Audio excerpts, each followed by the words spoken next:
यार साथियों अस्सलाम वालेकुम। आज का मेरा विजिट है इस्लामाबाद का। हमारा पहला राउंड है फैसल मस्जिद। तो आइए हम चलते हैं। मेरा कैमरा आपको दिखा रहा होगा कि ये फैसल मस्जिद है और ये पाकिस्तान की बड़ी मस्जिदों में से एक है और ये पहाड़ों पे बनी है, आप देख ही रहे होंगे। और बाहर से ये कितनी खूबसूरत है, अंदर से बहुत ही खूबसूरत है।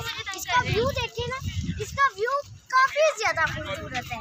तो आइए मैं आपको फैसल मस्जिद की सैर करवाता हूँ और उसके बारे में बताता हूँ। अब हम फैसल मस्जिद के हाथे में जा रहे हैं और मैं फैसल मस्जिद के हाथे में जाकर आपको फैसल मस्जिद की बातें बताऊंगा, सारा कुछ आपको बताऊंगा। इसमें क्या क्या बहुत मशहूर है।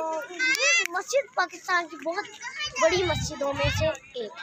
तो ये मस्जिद फैसल मस्जिद सऊदी वली अहद शाह फैसल के नाम पर बनाई गई थी और उन्होंने ही यानी सऊदी वली अहद शाह फैसल ने ही इसका इफ्तिताह किया था।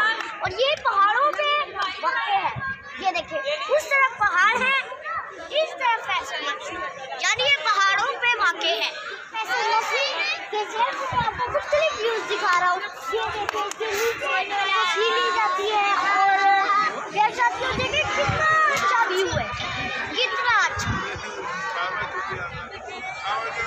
वैसे मैं दूसरी बार आया हूँ। फैसल मस्जिद देखिए कितनी प्यारी है।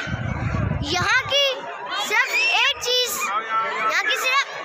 अलाउ नहीं है, दौराने नमाज हमें बच्चों को नहीं छोड़ना चाहिए नमाज के दौरान, वरना वो शरारतें करते हैं। यहाँ देखें काफ़ी लोग टिकटॉक वगैरह बनाने आते हैं, लेकिन ये बुरा है ना। अब हम नमाज पढ़ेंगे, कुछ ही घंटे रह गए